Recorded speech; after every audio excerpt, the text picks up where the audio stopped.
દિલ્હીમાં ખેડૂતોના આંદોલનને સમર્થન આપીને શંકરસિંહ વાઘેલાએ ભૂખ હડતાળની ચીમકી ઉચ્ચારી છે।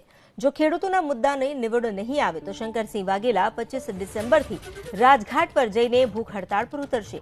શંકરસિંહ વાઘેલાએ જણાવ્યું કે કિસાન કોઈ દિવસ ખોટો ન હોઈ શકે। એક તરફ ખેડૂતો જે આંદોલન કરી રહ્યા છે કેન્દ્રના કૃષિ કાયદાની વિરુદ્ધ, તેની સામે હવે શંકરસિંહ વાઘેલા પણ ખેડૂતોની પડખે આવ્યા છે અને માંગ કરી છે 25 ડિસેમ્બર સુધીમાં કાયદો પરત લેવાની। दिसंबर से पहले इसका रास्ता निकालेगा।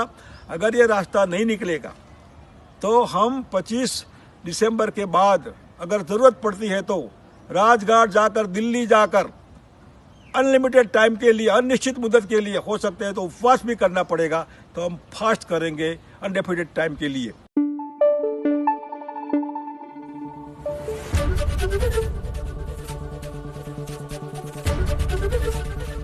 एबीपी अस्मिता, गुजरात में अस्मिता।